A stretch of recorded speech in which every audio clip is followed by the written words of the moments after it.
Hey, what's going on, everybody? Welcome to Season 2, Episode 4 of Off the Puck Hockey. I'm your host, Tyler Fines, and you can catch Off the Puck on Rogers TV Channel 20 every Saturday night, 9 p.m. You can also view our live recordings on Facebook, YouTube, Twitter, Twitch. Just follow @Off the Puck Hockey for dates and times to check us out. Leafs and Edmonton series has lived up to the hype with the league's top two players battling it out. McDavid's doing what he does best. Matthews answering right back, and we're going to discuss all that with our panel. So without further ado, let's introduce the boys. We got Adam Stiles and Mikey Walker, my co-host. What's up, fellas? Hey, not doing too bad. Glad to be on and working this time. Pretty sure Stiles is muted. Yeah, absolutely, he is. Yeah, what a rookie play. Hey, we discussed this last week. When I try to share the video, it just blares the music, so it takes over. So I try to mute it, but yeah, I forgot to unmute myself. There you go. Listen, big night tonight. Really excited. Tonight, our guest has played 453 games in the NHL, a bulk of his career with the Toronto Maple Leafs. Drafted 4th overall in 92 by the Nordiques, finished his career in Germany. Current assistant coach with the Windsor Lancers Hockey Club and CHL analyst on Sportsnet. Want to welcome from Blenheim Blades country, Mr. Todd Warriner. How are you, sir? I'm good, boys. Good to be on with you. Thank you. Well, I know I'm excited. Adam's a homer. Adam Stiles is a huge Leafs fan. For this for weeks. I can tell by the Bauer and Potvin jerseys. Yeah. I love it, buddy. Yeah, thanks. I love it. Respect. Yeah, definitely a diehard for life. I grew up watching it with my old man and remember it so well, and so many memories. And I'm gonna probably bug you about so many players during your years. That's okay. I actually told him. I said, "Listen, Adam, if you want your time to shine, this is your time to shine." That's why I said I could take the whole hour if I wanted, boys. But I'll share a bit. But I first want to start off with I had mentioned I'm from Port Dover, and so is Mike from Port Dover. And you probably know where I can go with this. The Blenheim Blades, the tournament. And did you do the billet thing, I heard? Because I posted on my Facebook that I was having you on, and actually your billet posted back, and he said Chris Swartz. He was he housed you. So yeah, we had a little chat about that, and that's why I asked if you guys stay in touch. He goes, no, actually, he never did. He goes, should have bugged him though, and he played and got some tickets. So you guys know him? Yeah, that's funny. Well. I did stay there. It's been 3 generations of us playing in your tournament and the Port Dover kids coming down and building with us. Like, they're still doing it today. It's incredible, really. Awesome. And I stayed with Chris. I remember, I was probably 12 or 13 years old, and I also stayed with the Cullimores. Okay.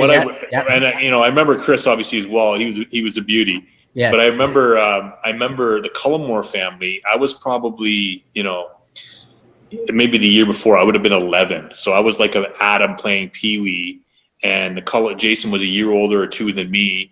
And then he had his 2 older brothers. And what I remember about it was we'd go down to the basement and they would just kick the crap out of each other. He had like Jason Cullimore was a big man. I don't know if you know, he wasn't a tough guy. Oh yeah, big guy. But a big guy. And the 2 older brothers were equally squirrely and big, and they would box in the basement. I was like, what the hell's going on here? It was crazy. So yeah, this been and I know my dad, even today, in his, he's 74 years old. He plays a couple mornings a week, or did till this winter. And they would go back and forth with Port Dover and play against like a men's group down there, like guys they kept in touch with over the years. So yeah, it's 2 similar towns on the same lake, and it's been a great history, great tournaments. Yeah, definitely. I can't wait for my boys to grow up and be a part of it eventually. And so you talked to Cullimore, but you actually played with him as well, did you not, in Tampa? I did, yeah. So I knew him years later. He was in Peterborough when I was playing for Chatham, and we had our assistant general manager's name was Don Brooker, and he was a scout for the Petes at the time, and we actually played against the Petes in Dresden. Okay. So I'm a 15-year-old kid playing junior B in Chatham. Brian Wiseman was on our team, and we played the Petes at Mike Ricci Peterborough Pete team, and Jason Cullimore was a rookie there. So that's the next time I'd spoken with him. And then, we'd kind of just say hello when we play each other over the years. But yeah, I played with him for a year and a half in Tampa too. So good guy, great family. I'm trying to remember his big brother's name, but I know he was a draft pick in the OHL too. And was like, Darren. What is it? Okay, yeah. Darren he played I remember him playing like juvenile in like when he was like 15, and he got drafted to the OHL out of juvenile. Like they went to the I mean, I could be wrong about this. You guys know better than me, but I remember watching him play juvenile hockey as a young guy, and he was 6. He's a tall, big guy, and I don't know what happened with him, but yeah, the whole family were hockey nuts, and yeah, it was good to catch up with Jason years later. Sure. Yeah, definitely. And a couple more local boys. Vandenbush, you played with him in the Marlies. Yes. I played with him in the Baby Leafs, in St. John's, man. I could tell you stories about Bushy. I mean, I remember like playing in your tournament. I didn't know we were going to go here, boys. I could talk about this kid all night. He's already been a guest, so lace him up. He was on earlier before. Oh, did you have him on? We had him on. Yeah. Like, I mean, pound for pound, man, the toughest son of a bitch like I ever played with. I swear. And I remember Bushy, like, I come down and we play in your tournament, or I think Delhi had their own tournament too. I can't remember. Yep, they do. Yep. And then what I remember about him is the team was awful. Yeah. and he was this wiry kid as a 12, 14-year-old kid, and the name bar didn't fit between his shoulders. Do you remember? Remember as a kid? Like, I don't know if you remember. So it'd be like Vandenbush from elbow to elbow on it, and he would run around and hammer guys. And I remember, so I'm playing in Chatham. I'm 15. He would be 16. And he played for Elmer, and Elmer at that time was it Tilsonburg? I should know. Anyway, one of the two had a junior B team in that league. I think it was Elmer, and they were awful. And our team was the best in the league. We would beat them by 5 or 6 every night for fun. And we had this guy on our team. So I remember Bushy because I thought, here's this Vandenbush kid from Delhi that I remember was just like, on a bad team and minor hockey, but he was always, hard to play against. He was just one of those guys that always in your face. Yeah. And so we're playing junior B. He's 16 years old, and I'm sure, and I played with him later. So he told me it was his first fight ever. We get this guy named Rick LaCroix, who played at St. Mike's with Lindros the year prior. So he comes from St. Mike's to play with Wiseman here in Chatham. And this guy's 20 years old. He's got a full ride to Bowling Green. He's a really good player. He's a 20-year-old guy. And he cross-checked Bushy as the whistle went, like kind of in front of the net. And I thought, wow, that's a Vandenbush, like he's going to fight our 20-year-old, like one of our older guys. And I swear to God, there was probably 300 people in the seats that got to see it that night. Bushy grabbed our 20-year-old by the full cage. Guys used to wire tie and everything else to keep it on. When you fight, you just pull on each other's helmets. It was a waste of time. Bushy grabbed him by the mask.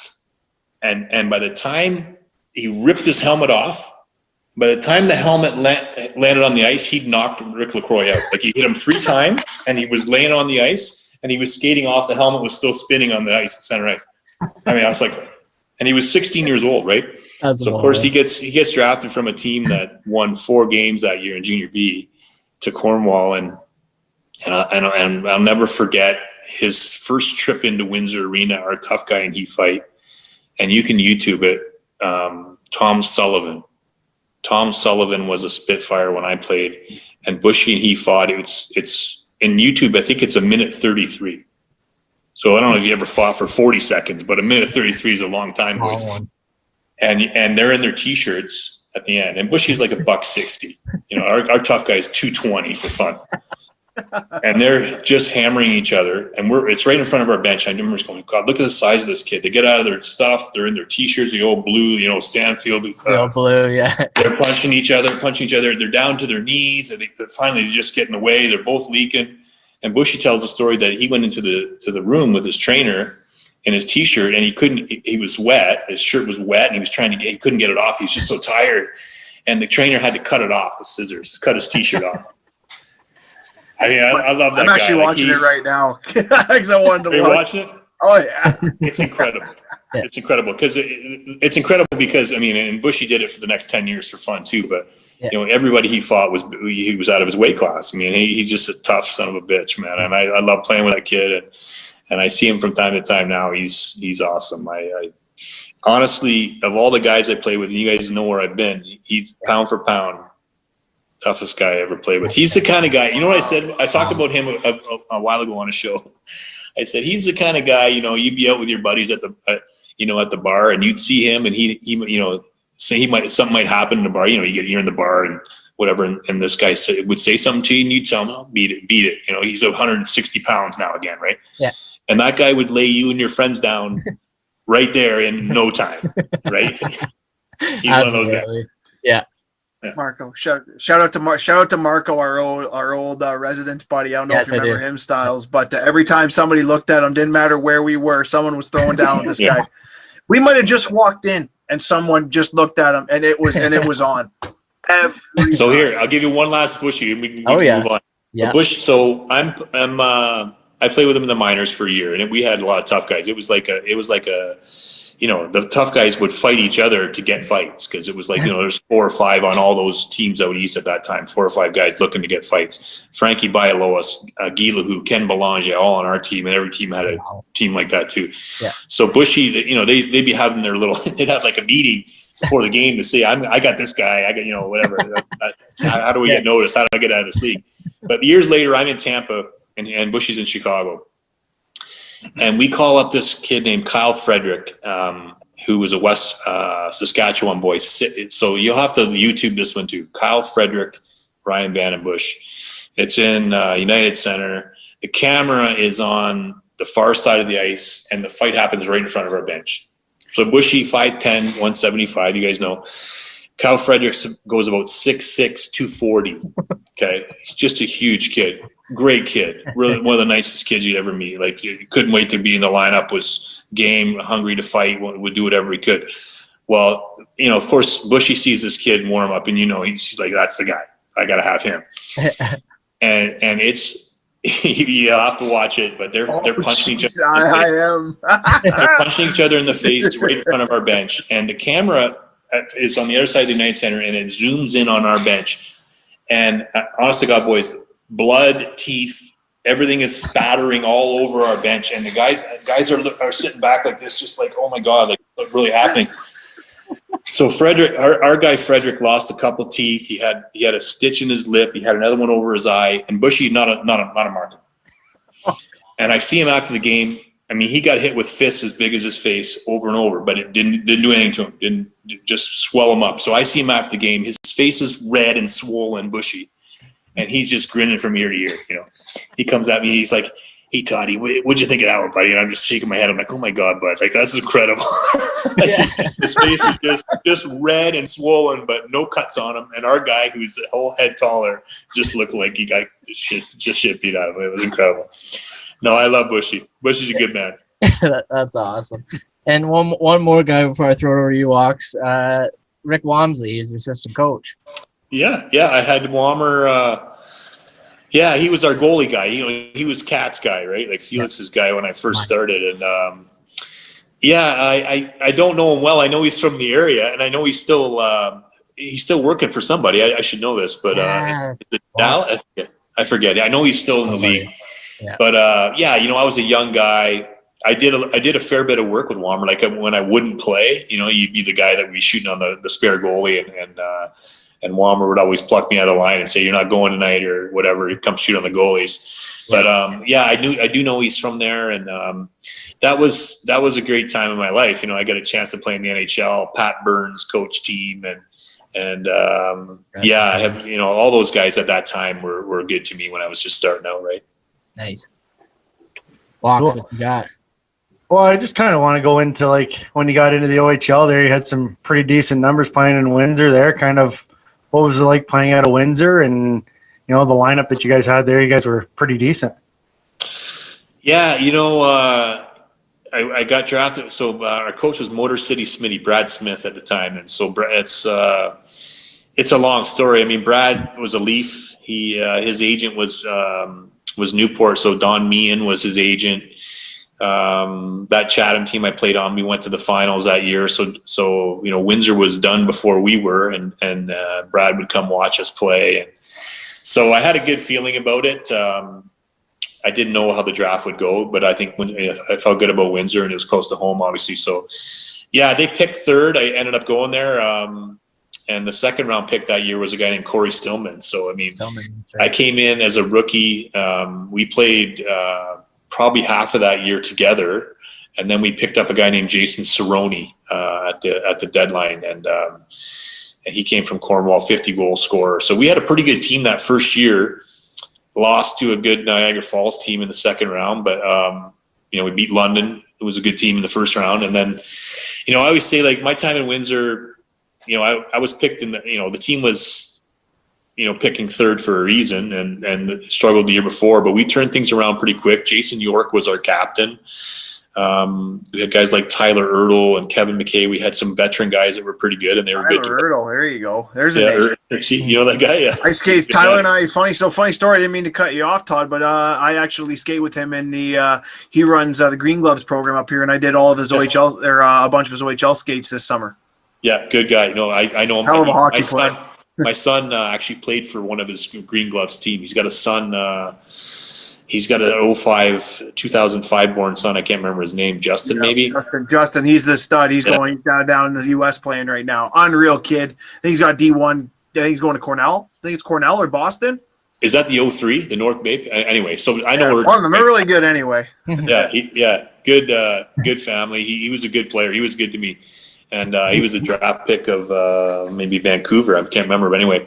But that was so. I walk into that, and the team went from picking third for a reason to second round of the playoffs. So we turned it around quick, and Motor City was good to us. Like he knew Corey and I were going to play together, and we kind of got our feet wet early. The older guys recognized that we could play, and then we got things going in the right direction. So, but I tell people, I was a winger who liked to shoot and skate, and I played with Corey Stillman and Bill Bowler. If you look up Bill Bowler, like he's one of the all-time point leaders in the OHL. So two of the best, honestly, two of the best centers to ever play in Windsor. And I got to play with one year, one the other, basically. And so, it was great. And I had good – I lived with – you guys won't know, but Bob Bugner's family. So Bob was he's a coach now in San Jose, but he was a junior player in the Sioux at the time. And he would move out of his room and I would move in. So like I had a family that knew the drill, like they'd been around the hockey circles forever. And younger brother, Doug, Bob's younger brother, was a year older than me, and he was on student council at the school we all went to. So I was tapped in right away to everything I needed to be. And so, and it was an hour from my own family. So best case scenario, really, like great players to play with, a coach that, we had same agent, same, a lot of people that we knew in common, and then, great billet family, great school, all that stuff was great. Yeah. And Stillman, he was drafted 2 picks after you, was he not? Yeah, he went to Calgary. Stillman had, he won Rookie of the Year. I think he had 90 points as a rookie. Like, back then, there was always guys that had, bigger years. Seemed like points were easier to come by at that time. But, on our team with the centermen, we had like Ertl and Cerrone and some of the guys. Like for him, he played the point on the power play. That never happened as a rookie back then. Like he was just that good. And such a heady player, great passer. He could shoot. He had a heavy shot, but he was a pass first guy. But, and in that small rink, it wasn't a big guy, but he used his space and it was a rough game, but he was a tough kid too. Like, and so he helped me a lot because, I was, he thought the game so well. He would come up with plays and things to tell me to be here, and I was just worried, worried about skating and running into people and shooting. Like there was no plan, so that's just how I played. But he thought the game and had strategy, and he was ahead of his time. And so was Bowler, for that matter. So 2 centermen that were making face-off plays and taking the marker between periods and doing things like that. So that was good. Nice. I want to talk quickly, Todd, about your first 5 games, obviously, of your pro career playing with the Toronto Maple Leafs. You had some pretty damn good players on that hockey club. Sundin and Anderchuk. Do you remember the first base when you walked through the door, who that was and who greeted you? Well, I remember, the first training camp. My first training camp, the first 5 games I played, I don't really remember. I remember they were home. We played a home and home with Detroit. So I'd gone to the minors. So it was the year of the lockout. So I'd gone to camp. I got hit in the face with a puck of the shot, like the day 2 of camp. So, it's obviously I got traded in June, part of the Wendell Clark trade. It was a big summer for me being from where I'm from and getting ready for camp. I was excited to be a Leaf, obviously. Came over with Mats, didn't you? Yeah, I was in the Matson team for Wendell Clark trade. So myself and Garth Butcher were in that trade. So we, you go to camp, being an Ontario boy, getting to come to Toronto, Pat Burns coach team. I was excited, obviously. Yeah. And my second day of camp, I got hit in the face with a puck. So my eye closes over. They're like, you can't go on. So I can't really see. I got a big welt over my eyes. It's not cut. The puck just hits me flat. And so it takes a couple days for my eye to open up again. And then I get back on the ice. I fall into the boards and dislocate my shoulder. So I've only really had 2 skates. Camp breaks, I'm out now for, a couple of months at least. Camp breaks, we get locked out. So they're like, well, we'll go to the minors. So I go to the minors, I do all my rehab in the minors, and then I start playing. So it's, November, early December before I get back in the lineup. And then the lockout ends in January. They bring me up for some games. But to be fair, they just need bodies. Like, I'm not even really ready. Like, I'm playing in the minors with like a harness. I can't even lift my shoulder, and it's not good. I'm not playing that well. Tom Watt is the coach. He's not playing me a lot because I'm hurt. So I got called up for those first 5 games, and I remember thinking, well, I got some work ahead of me. I'm not here yet. I'm not ready to be here. I thought I was going into camp. You get hurt. You're in the minors. You're not playing, and then the next summer is when I really put the time and effort into it, and got myself healthy. And when I came to camp the next year was when I felt much better about making the team. And I didn't, but I did have a much better camp and kind of got my foot in the door for first call up, and that's what happened. So. Yeah, before we get going here on all this Leaf stuff, I want to touch on Team Canada before you even got in there. What was it like playing in the Olympics? It's funny. I just read this article the other day. It was an athlete. It was, who was it? It was in the Athletic. I'm trying to think who it was. I shouldn't remember. Anyway, it was a story about the London, about a minor league team in the 70s. You have to look it up. It's in the Athletic. It was an Athletic article. Eric Calgary. Shit. Anyway, and this team was a minor league team for Detroit. The owner in Detroit at the time had some dough. They had, a whole bunch of minor league players and wanted to put some guys in Virginia as a minor league team. This is mid-70s American Hockey League kind of thing. And they also put a team in London, England. And they played at this rink right across from Wembley Stadium, and they just played road games. They played against the Norwegian national team. They played against club teams in Sweden and Czechoslovakia and Russia and Switzerland, all over. So they just toured around and play games. And that's really, so when I'm reading this article, Eric Dehachik is the article, longtime writer that lives in Calgary now. And so it reminded me of my time with the national team, because that's really what it was. Like we didn't have a home center. Like we trained out of Calgary. We practiced out of Father David Bauer Arena, and we were there for 2 to 3 week stretches. We do 2 days and some altitude training, and then we'd go back to Europe and play in club, play against men's teams from all over, national teams gearing their own Olympic games. So we played the Americans 10 times in North America, so all over. We played them at Maple Leaf Gardens. We played them in Colorado. We played them in Chicago, New York, everywhere. That was sort of our only local games, but none of them were really home games. And then we would go to Europe and play in the Deutschland. We played in the old Russian tournament, the Izvestia, Swedish Globen, and then stops in between playing against men's pro teams and national teams too. So it was, for a 19, 20-year-old kid, like it was crazy. Like we the things you got to see, and I really believe like the reason I went to Europe and felt comfortable to go to Europe later was because of that experience and the players I played with, and just knowing the countries and the cultures. And so it was really, it's just like, the kids after high school when they go backpacking, that's really what it was for me. And I got to play some hockey along the way, and with the goal of having, the Olympics coming in February in the back of your mind all the time too. So just awesome. Great group of guys. I tell the story. We lost Greg Johnson last year, who was on our team in the Olympics, and we'd all planned to do a reunion. We were going to go up to Collingwood last June and do a reunion. And so, of course, I got put on hold. But we still have like a group chat, all of us from that team, 94, like all those guys. And so the plan is to get together at some point and, just have like a reunion. Tom Rennie's on board, our coach, with doing that too. And so, yeah, just, I always say like a tough year because we weren't very good. We lost to the Americans 9 of those 10 games that we played in North America. They were picked to medal. We were picked to finish 7th or something. And like that was so we just kind of got hot at the right time. We went in the weeks prior to it playing really well and got on a roll and lost in a shootout as close as we could have come to winning a gold medal. And so it's really, for all, like a lot of those guys, like the Paul Correas and the Greg Johnsons and the Brian Savages and the Adrian O'Coins, but for every player like that, there's guys that was it for them. Yeah. That was their last kick of the can, and they played a little bit of pro maybe in the minors, but that's it.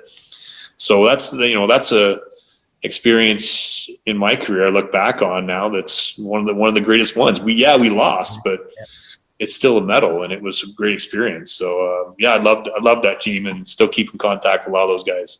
That's awesome. And then getting into the draft, I read up you had a pretty interesting draft story. Let the boys know about this one. So you mean like after I got drafted? Yeah. Yeah, at the hotel. Oh my God. So first, let me tell you the story. So it's the end of my draft year. I hurt my knee, and at that time it's like the Hockey News comes out with their draft list. There's no internet to kind of gauge where you're at or anything. Yeah. So it's Bob McKenzie, and his draft list comes out in the Hockey News, in May, and he got a month before he get drafted. So Tampa was the first year of their franchise. Phil Esposito was running the team, and he brings me down along with a few other guys just to see Tampa, do some press stuff, just drum up the interest in the team leading up to the draft. So this is in say early May.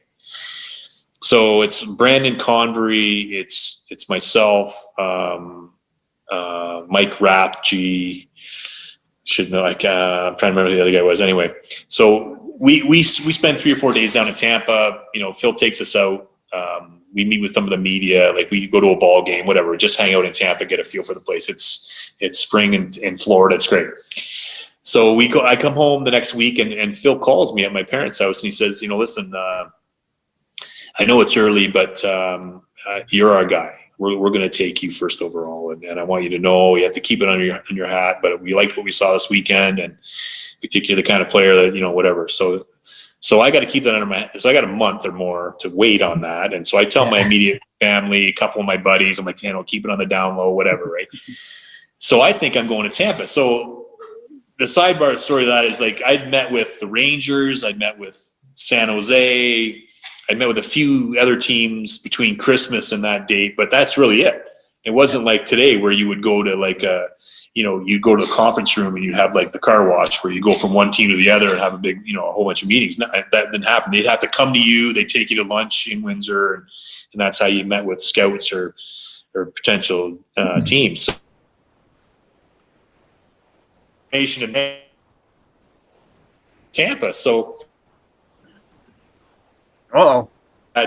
You guys know him from down here. He was a Habs fan through and through. He and his buddies. The draft is at the Montreal Forum. They're not missing it. We have my dad had 30 of his buddies, and I had 30 of my own friends, all down in Montreal for the weekend. So it's a big day in Blenheim. You can imagine. Yeah. They all load up in cars. I'm down there Wednesday night with my agent. So everybody shows up. I meet some of the guys I know that are going to get drafted. We go down to St. Catherine Street Wednesday night, Thursday night. So then Friday, everybody shows up. But my agent calls me Friday dinner time. We're getting ready to go out again. The draft's not till Saturday. It's an all-day event. It's not Friday first round, Saturday everybody else. It's one day. So Friday dinner time, Donnie Meehan, who's staying at the Queen Elizabeth Hotel with me, he calls me. He says, I need to talk to you. Come down to my room. So I'm like, okay, so I'm getting all my friends are showing up from home, and we're getting ready to go out again right now on St. Catherine Street in Montreal. They don't see this stuff regular, so we're excited. So I'm like, well, what could this be about? So I go down to Donnie's room, and he says, I just got off the phone with Phil Esposito, and they're not going to take you. Okay, so this is Friday night dinner time. I'm getting picked in 12 hours. 16 hours, whatever it is. So I'm like, holy shit. So what's that mean? Like, well, where am I going then? He's like, well, I don't know. He said the story is that they had meetings, Phil had meetings with his scouting staff and player development guys. And he said they wanted to let these people, the scouts and things, decide on the first pick. And they want to take Roman Hammerlick. So, which turned out to be a good pick, right? So anyway, so Donnie's like, well, I don't know where you're going to go. I think we might get you to Toronto at 6 or Toronto at 7, whatever they're picking. And I'm thinking, holy shit, that's a pretty big drop. So anyway, so I'm sitting in the seats at the Montreal Forum, and I'm sitting with my family and my agent beside me, and the draft starts. So keep in mind, like my immediate friends, group of 15 or 20 of them that are in the crowd, think I'm going to Tampa too. Yeah, I've tried to keep it as quiet as I can, but you can imagine. So of course they don't take me, and I can hear this sort of collective groan, and then Ottawa takes Yashin. San Jose's going to pick, and I think, well, I've talked to San Jose back in February. Maybe they'll take me. I don't know. And it's Rat. They take Mike Ratchie.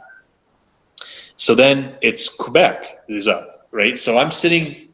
My mom and dad are here. My sister Julianne's on my left, and my agent Donnie's to the right. So Donnie's looking through me at the Quebec table, and he sees Paget and Pierre Gauthier kind of give him, yep, we're taking your guy. So I'm sitting. So Donnie Mean is right beside me, and he goes, "Oh shit, Quebec's gonna take it." Well, I'm sitting here at the Montreal Forum, and first of all, TSN is covering it, and they have the camera here right on the aisle, and they're looking at me, and this is what comes out of Donnie, who I love. He's like, and he knew what we were in for, because the owner, Marcel Lebeau, and the money and the taxes and everything. You guys all know what goes on there now, or did. Yeah. And so he knew in advance. So he gets the nod from the table right down on the floor, and we're only 6 rows up, whatever. And I think, oh my God, so I got to go through the motion. So, I mean, I don't really care, boys. So, I'm at the draft. I'm going to get drafted at some point, and I don't really care. I don't know all the semantics and all the things that go on in the boardroom at this point. Yeah. But I learned real fast. So, Donnie says that, and I go down anyway. So that, years later, he gets me to Toronto again. So I was pleased to do that. But that's how it all played out. So then that night, I'm partying with all the guys. So I mean, McCarty was in my room, a bunch of guys that you guys know that got drafted that day. And so I had all my friends from home, and then I had half a dozen of these guys that I knew from the league that got picked. We all had our sweaters on. We're all at the hotel. We didn't leave the hotel. I mean, I don't remember leaving the hotel. So Donnie had given me this room. It was like a corner suite. It was a nice room, wrapped kind of around the corner, and so we had room for 20 or 30 people in there. So what had happened was, and then we'll follow up with this at the end. My phone was off the hook. So somebody was in the room, knocked the phone off the hook. There was people in and out. Could have happened. So apparently people have been calling because we're making too much noise. But I thought, that was just crazy, because there was, guys that got picked just like me on the floor too, and in and out of rooms running around. But for some reason it was my room. So I go to sleep. It's 4 in the morning, 3:30. I still have my Quebec shirt on. I'm on my bed, and one of my buddies from home here, and the second round pick of Quebec at that time, his name was Paul Brousseau, who got picked that day too. He was in my room too. They'd ordered food. There was a couple other people there at one point, and then they were gone. And so what happens is, the hotel been calling my room with noise complaints, and we haven't been picking up the phone, of course, because it's not on the hook. So then cops come to the door, but not just a couple cops, 4 cops are all of a sudden at the door. So I don't know how this escalated to this point. I'm asleep on the bed I've had the best day of my life. And all of a sudden, they're at the door. I don't hear it. I'm still sleeping. They come into the room. They're yelling at my buddy from home here and the second round pick from Quebec at the time. They're sitting there having a cheeseburger at 4 a.m. And I get rolled on the bed and I get fingers in my ear trying to wake me up. So all I remember, boys, is coming through and just going, what the hell's going on here? Put my hand down on the nightstand to roll out of bed, and I get cuffed. So I have my Nordique jersey on, and I'm in handcuffs at the Queen Elizabeth Hotel. And now it's 4:30 in the morning. I'm like, what's going on here? They take me right out in the hall and put me against the wall. So I'm trying to figure out what's happening. They're like, oh, we've been calling you for hours. This is ridiculous. You're evicted. We're taking you out. Okay. So at that point, like, I'm against the wall. I got the cuffs on. I'm against the wall, and Brousseau, the second round pick, he panics. He's like, I can't. I'm a French Canadian kid. We're in Montreal. I'm out of here. He runs. He's gone. So my buddy from home has to pack all my stuff up, and he has to put it all in bags, and we take the cart and we go through the lobby. So at some point I say to the guy, listen, like, you gotta let me take my shirt off. I can't walk through the lobby here in Montreal with a Quebec Nordique jersey on, right? Yeah. 6 a.m. So it takes an hour. We get all our bags packed. He lets me take my jersey off, but we walk through the lobby of the Queen Elizabeth at 6:30 in the morning and just, craning our necks, who's going to see us. Right. So we go, so they take us out. I don't know if you know what it looks like, but they take us out to the train station. So we're across the road. There's cruisers around the hotel just for me, because we're making noise. I don't understand how that happened. But I'm sitting on the steps of the train station with all my bags and my buddy, and the sun comes up. And we're like, what are we going to do? Like, so Donnie, me and my agent had given me this sort of portable, it was one of the original cell phones, 92. Like, so he's like, if you have any problems, call me. So I'm trying to figure out how to work this phone, right? And so we go to the phone booth and we look up the number of the Queen Elizabeth. So I call his room. So it's like 7 a.m. Okay. And I call Donnie Meehan's room. So you can imagine, like, here's this kid, right, who the day before got picked by the Nordique. And now I'm calling him from the street saying, hey, I need some help. We got kicked out of the hotel. I'm out here with my bags. Can you come get me? So Donnie Meehan must have thought, what the hell have I got here with this kid, right? So he said, so Donnie's from Montreal. He knows his way around. This is what he says to me. He says, go into the train station. This is the best part, because Donnie's from Montreal. He went to McGill. He says, go into the train station, take the elevator in the back left corner, go through the kitchen of the hotel, and walk across the hall to this elevator door. I'll be there. So my buddy and I are like, is this what we're supposed to do? Is he a spy? Like, so we have all our bags. We got like arms of bags, and we walk into the train station. We do exactly what he tells us. We go through the kitchen. People getting ready to serve breakfast at the Queen Elizabeth, and we walk right through.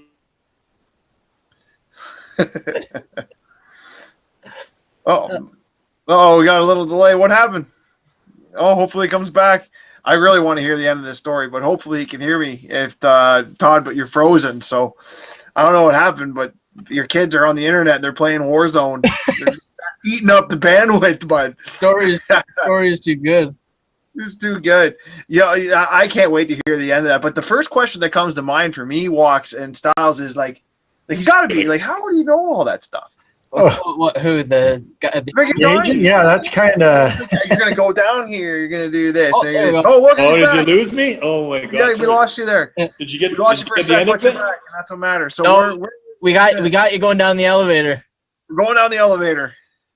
Going through the kitchen to the hotel. Oh yeah, so the kitchen. So then to serve some omelets and shit. Yeah, right. So the people looking at us like, who are these guys going? So then we get to the elevator, and there's Donnie Meehan, and he's he's in his robe.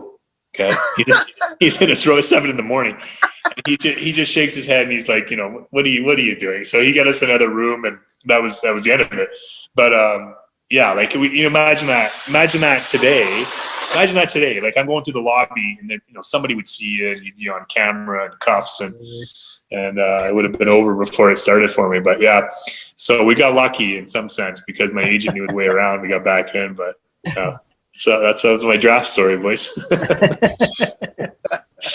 So you're there with the Leafs. Hey, actually, I got a trivia question for you, boy. Fines and Walker. Uh-oh. Who scored the first goal? Todd Warriner. that was what I was gonna say. I was like, that's all these. First goal win. Do you still got that? Yeah. Do you still got that puck, Todd? I don't have the. I don't. I can teach get you a it. trivia It's one, by the way. you know the answer to this. It's in the Hall of Fame. It's in the Hall of Fame. So yeah, that night. I mean, yeah, like I tell this story. It was my 7th goal of the year, boys. Like, and it's February. Okay, so it was a cool thing to happen to a guy like me. Like I wasn't playing a lot, and I was sort of in and out of the lineup. So I got my 7th goal. And I didn't, it's the kind of thing, like, it's not like it's your first NHL goal or it's even the first goal of the new team. I'd been there for 4 years. And, it was a big night, big, spectacle with Montreal being in town. But we didn't consider getting the puck. It wasn't like guys were bailing into the net to grab the puck, right?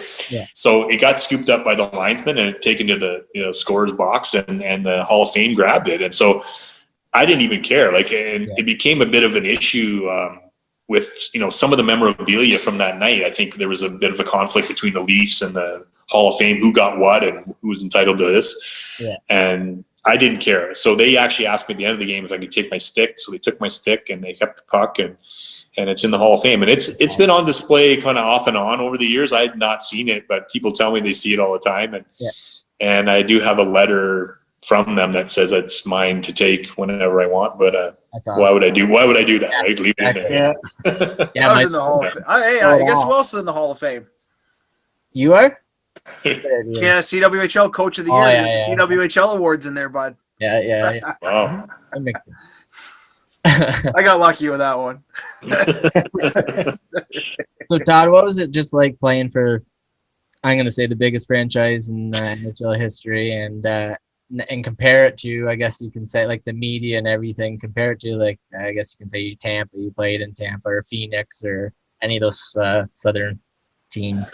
Yeah, well, I mean, it was great. I told you, like, when I got traded here, I knew Matt's, and, I told you about Motor City. Smitty was my junior coach, and he was an ex-Leaf, and my agent was Don Meehan. Like, I knew Wendell through Motor City Smitty, and so I had this sort of connection. When I hurt my knee before the draft, I went and saw the Leaf trainer and had an MRI, and so I was Chris Broadhurst was his name, and he, I worked with him for years after that at his clinic and with the team. So I had I knew a lot of the people there and felt comfortable. So when I got traded, I was thrilled. And it wasn't anything against Quebec. Like I told you my story in the draft. The whole, the money at the time, my agent knew it was going to be a struggle to get what we deserved. But as an 18-year-old kid, you don't care. Like, you're just trying to play, and it's a thrill to be, in the circle of players that get a chance to do it. Right. Yeah. So anyway, when I got to Toronto, I was thrilled. And so Pat Burns was a tough coach, and he had, before that, he'd had veteran teams, and so there was a bit of a turnaround. There was some, Cliff was bringing in younger guys, and it wasn't really, I don't think it took a while for Pat to warm to me, and even some of the other younger guys too. Like, he wanted to have his older team, so it took me a while to win him over, and then he got let go. It was sort of bad, but I liked him. I liked the way he coached. Yeah. And once you got to, know him, once he took to you, once he got over the fact that you were young, and if you could help him, then he was great. But it took, some time for me to get my foot in the door.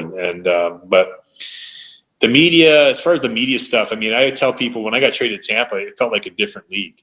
Like, Really? I mean, it wasn't, I'm in the NHL still, but I mean, and I wasn't a high profile guy here in Toronto either, but it'd be nothing for me to do 2 or 3 interviews a day, at that time, and now it's crazy. But in Tampa, I could go a week without talking to anybody, like, for sure, and then, just the way the Leafs went about their business, it was the mecca of hockey. You had to conduct yourself a certain way, and the way they treated the players, it was all professionally done. The way we traveled, the way we, the things we got to do away from the rink. It was the NHL is what I thought it would be, and So when you go other places, you see the differences, and that's really it. And so you learn to appreciate where you've been. And so when I got back to Vancouver, I like Tampa, and I say when I played for Tortorella there, he'd been with Buffalo, he'd been with the Rangers, he'd been around the league for some time, and so he knew what it should look like too. Yeah. And in some ways, it's just the leadership of your team reflects on everybody, his staff, people upstairs in the room, everywhere. So John was quick to change that, and I think the organization needed it. And Vancouver was a lot like Toronto in that respect. Like, they did things the right way, so yeah, I think nothing like Toronto, nothing like an Ontario kid in Toronto. Yeah. I mean, obviously the team got better, and then I got let go, and that's what happened in Tampa too. It turns out, but yeah, all the places were different in their own little way. But when you learn to appreciate some of the Canadian cities and the way they conduct business and the way they treat their players when you're not there. Yeah. Yeah. I always wondered if it was like Major League, right, where you go from one team to the other, and you have to pay for your popper or your soda, I should say, or whatever it is. You got to pay $2 for this crap. No, but I'll say this: it's hard to pay for a drink in Toronto, and that's not always a good thing, boys. Yeah. But you go to a place like Tampa, they're not peddling out sandwiches at lunch for you. It's a different crowd, right? So unless you're hanging out with one of the Bucks or somebody, they don't care who you are. Yeah. But that's okay too. So some players, and I think now, part of the challenge for some of these teams is just in the recruiting of free agents or signing players. It's difficult. You have to really want to be in that kind of fishbowl. Like, it's a challenge for a player who is, say, 28 years old, has a couple of kids, and he's got an offer from Dallas or Anaheim, and he's also got one from Vancouver. What's the Montreal? What's the draw for you to bring your family into that kind of microscope? So it takes a certain kind of player to do it. It's a different animal. You're going to read about yourself in the paper. Your kids are going to hear things at school. Yep. There's some drawbacks now to it, I think, with the kind of coverage it gets. And in our time, we used to joke July 1st free agency would start, and it was like a lineup at Cliff Fletcher's door for guys to come back and play.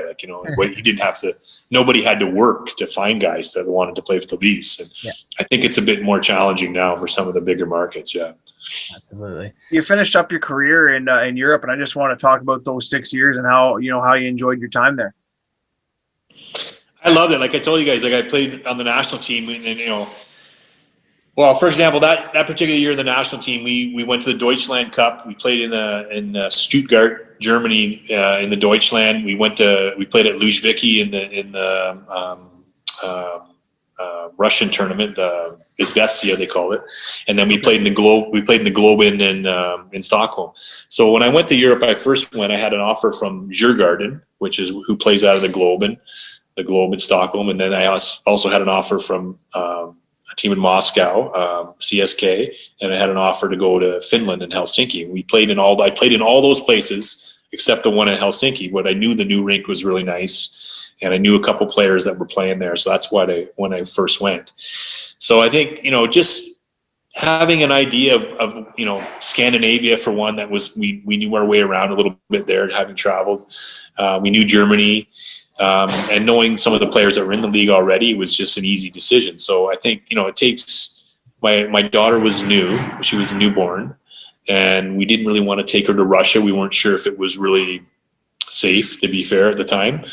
And so our choices were, Stockholm or Helsinki, pretty easy choices, knowing Europe.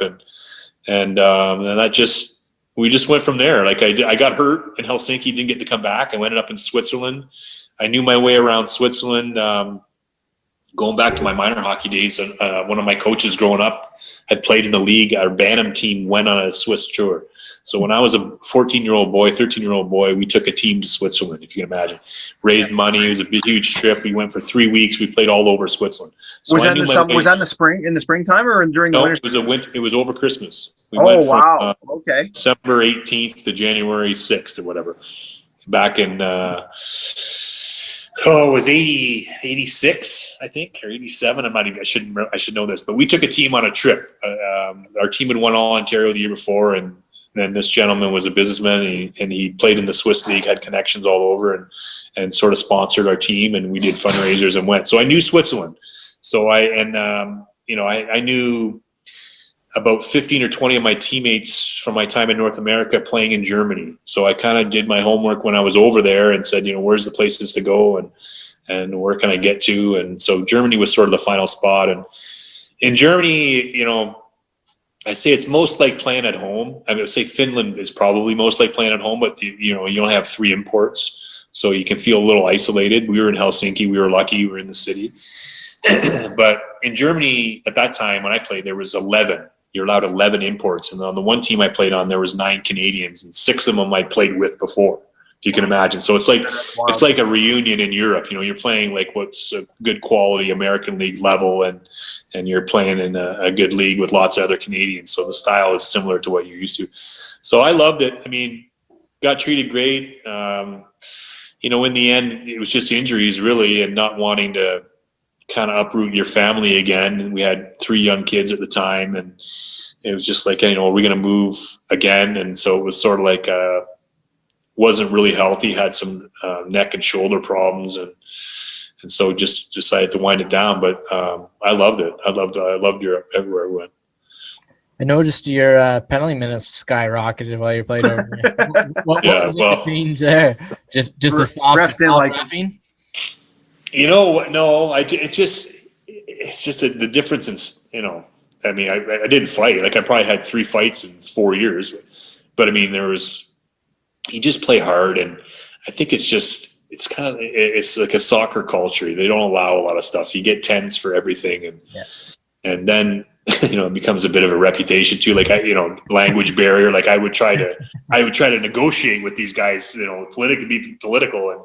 And I wasn't always, it was just that immediately would tee up and you're like, I'm just trying to talk to you about it. And you need another one. And so then you just like your reputation precedes you. And so, you just play hard. And I think it's just not at that time, at least they weren't ready for that. And you see a lot of guys that go over, have trouble with the transition. You just have to stay out of everything. Really. You just play. And really now, the NHL is a lot like it. I mean, there's still physical players and there's guys who can fight, but really the ticky-tacky stick stuff and anything borderline high with hits, it was always like that in Europe. So that stuff gets called and you get 10s too, right? Yeah. So a lot of that this year. Why. Those a lot of that in the NHL this year with high hits and a lot of non-calls. I know a lot of people were arguing the other night about the Matthews trip, which I don't know how it's not a trip, but it is what it is. And apparently over in Europe there, you didn't get the memo. No, listen, we had a team in Hanover. Like I said, when I first went to Hanover, for Todd Halushko, who was a teammate of mine on the Olympic team. Todd Halushko is a Guelph guy. I don't know if you guys know him, but he does some work for Mannheim now in the German league. But he was assistant coach on our team in Hanover in the German league. So he sort of orchestrated this powerhouse team. We had like Marty Murray came, and Steve Guala, and Mike Green, and Sean Hine, and Jeff Finley. Trevor Kidd was our goalie. All these Canadian guys. Dan Lambert was our captain, great Canadian defenseman. So we had on paper this team that really should be able to win, and I still think we should have been able to win. But what happened was the NHL at that time was implementing all the new obstruction rules, and they're really, really going to enforce it this time. Like it was after Lemieux called it a garage league, and they were going to really step it up and make sure there was no obstruction. And so the German league started to really cut down on what was already a non-obstruction league. Like you couldn't do anything. So I think looking back on it, we had a lot of guys that we wanted to play the way they played the year before in the German league, and they allowed some physicality. And so they just went from one extreme to calling everything. And we had, if you look at that team, I think we had 5 guys with over 100 penalty minutes, and nobody got in a fight. It's like they're just calling us, and so then it sort of just soured us to the point that we went out in the first round. When I look at that team, I think if we were to put that team together now, we could probably compete in the German league now. Like it's a good team, a good group of players, but it does, as you know, it doesn't always work, and it didn't. So. I want to touch on a few of the boys now that you played with. I'm going to start with Danny Markov. Was he hacking darts in the dressing room back then? Yes, he was. Yes, Danny Markov is so awesome. He's like Sputnik. Yeah, like he came over, and I remember when we first met him. He and Thomas Caberlet, left the biggest impression on us when they were young players in our league. Oh, yeah. So Thomas Caberlet looked like he could have been 14, and we're like, "Who's this? Who's the junior with the puck all the time? Like he never didn't have the puck." And he was just, and Danny, he was about $170, soaking wet. And we're like, who's this pain in the ass running around crushing everybody in camp? Danny Markov. He looked like he was 15 too. Like, we're like, wow, this kid's crazy. And he come into the room, boys. And so my favorite memory of Danny, so I got a couple good stories of Danny. We would come in between periods. And in the new rink at Air Canada Centre, the Scotiabank, they had these big industrial dryers. The trainers loved it because you could wash all the towels and the gear. So Danny would come in and he'd always be hot, like throw his stuff off, and he'd walk into the back. So he'd go in and he'd open up the industrial dryer, and he'd have a cigarette, and he'd hold the fan open, and he'd just blow the smoke into the big industrial dryer, right? So he'd have two every intermission, and he'd come flying back out in the dressing room, coffees, and he was just wired, this kid. And so he'd do that every intermission to make it back out for the 5-minute meeting with Pat, right? So years later, I'm playing, I want to say it was in Vancouver, I can't really remember, but he's playing for Phoenix. Yeah, it was Vancouver, because I'd already been in Phoenix. And then I knew my way around the dressing room and the team and in the arena. So I'm walking in with Vancouver, and I see the trainer from the Coyotes. Where's Danny? And he goes, down the hall. Kind of, he's pointing. I'm thinking, I know where he is. So I'm walking down to where we would take our suits off and hang our stuff up and get our kit on before we go to the dressing room. And there's a janitor closet. And I literally push open the janitor closet door, and there's Danny sitting on a bucket having a cigarette, in like a 4x4 room, like a little janitor closet. I said, how did I know I'd find you in here? So, oh man, Danny's one of those kids, man. He played hard. Like, we loved him right away. He just was he just had a great personality. He loved to have fun, but when he played, boy, he played hard. And people don't know, like I talk about Bushy being, he wasn't a big kid. Like, he was skinny, but man, he laid it on the line. He was a good player, Danny Markov, and he just had one of those personalities. You could not like him. Yeah, absolutely. And then I want to talk about my all-time favorite. I'll talk about my story first. Felix the Cat. I love the guy growing up. I knew a goalie question was coming. I was just waiting. You gotta go. Being a goalie, gotta ask a goalie question. And my favorite guy. So, yeah, growing up, loved him, everything about him. My dad used to always take me to games of the Gardens, and he'd always take me outside, and where you guys would come out, and I'd get to see most of you and get autographs. I got so many autographs and stuff. But I never did see Felix. So finally, the one night, who came out? Ken Baumgartner comes out. You guys lost the game. He comes out right away. Sorry, boys. No. Sorry, ladies and gentlemen. Nothing tonight. We lost. I'm in a bad mood. I just want to go home. So everybody's like, all right. Kenny Baumgartner makes his way through the crowd, goes out. All of a sudden, Felix comes out. So, I'm like, oh my god, I'm gonna die. I'm a little guy. He's probably 12 years old. Trying to run up to him. He was in a bad mood too, and all he was doing is just grabbing people's things, signing them, and handing them back. But I was so small, I couldn't get up and in there. Next thing you know, he got up in the parking lot, doors across the street. Off he goes. I seen him walk. I was so upset. I started crying, bawling. Dad's like, "Oh, it's all right, buddy. Whatever. It'll be okay. And then he actually told me a story later on in life. Like, he told me that night, but I didn't really get it. But he sat and had a conversation with Jamie McCowan's wife the whole time, because Jamie was a nice guy, as probably as you know, and he sat around and signed everybody's autographs. And my dad said he talked maybe 10 minutes with his wife and just kind of seeing how it was and stuff. But I got let down by Potvin. So what kind of man was Potvin actually?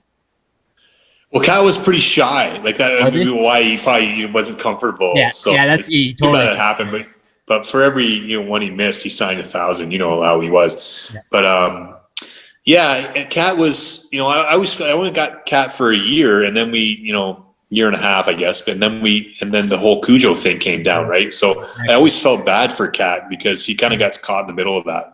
Yeah. And it wasn't because he played poorly. We just had a chance to get Curtis Joseph, Yeah. So Cat was great. Like he was quiet. I've talked to him actually in the last couple of years because I know he was coaching some midget players out in Quebec, and one of my teammates in Europe lives on the same lake with him and goes fishing with him all the time. Really, eh? But Cat was like a punk guy. Like he had like the big black boots, and he used to go to like punk seriously, place stuff. Yeah, and people don't know. Like I always tell the story. Like when we were playing Philly that night, and he beat up Hexy. And I was gonna say, what was he like? Was he pumped after that? That was awesome. But Cat used to, I guess, people that knew him growing up said that he used to get in street fights and do stuff with like these group of guys he used to hang out with. He was like a brawler. Oh, seriously? Back in the day, as a high school guy, yeah, like a punk rock, like sort of like And so I didn't know this. And if you'd met him at that time, he didn't say much. He was really quiet.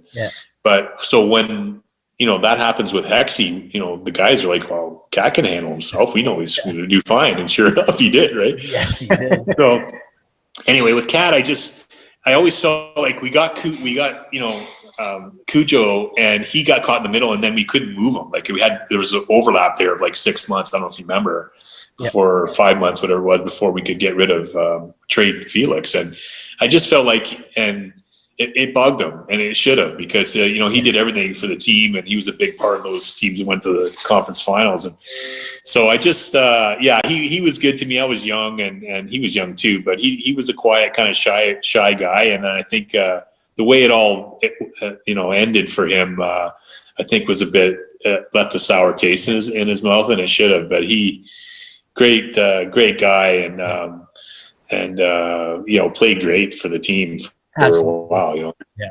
Well, listen, we're really happy to have you on, and we're going to continue a little bit offline. But you know what? Rogers only gives us 58 minutes. They probably should give us 3 hours worth, but that's all we can. Do here. So before we go, though, just kind of tell what you're doing right now, and if you got a Twitter handle, people can maybe follow you if you're into that kind of thing. Todd_Warriner is my Twitter handle. I'm coaching. I got 4 kids, boys, so I'm busy. This lockdown stuff. We're doing stuff online every day, and Mike knows. So I'm looking forward to getting back in the rink. I like to coach, and I like to work with the kids in the skill development side of it. That's my bread and butter now that I'm done. And I'm a coach with the Windsor Lancers, so we're doing some of our recruiting, just trying to, update the kids about what's happening moving forward and all that stuff. So we did have some ice in the fall where we were with the kids over in the city taking classes, but everybody's kind of scattered now, and we're just waiting to get clearance to maybe get back on the ice after March break, hopefully. So yeah, coaching the Lancers.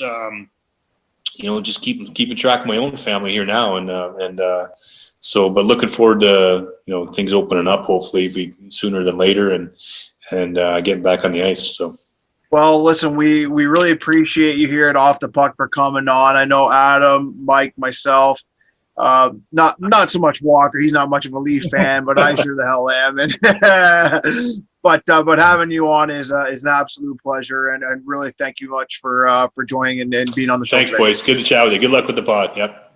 Thanks for coming on, Todd. Yep. So once again, make sure you follow Todd Warriner at Todd_Warriner on Twitter. And just a reminder, Off the Puck Hockey can be seen every Saturday night, 9 p.m. on Rogers TV, Channel 20. You can follow us on Facebook, Twitter, and Instagram, YouTube.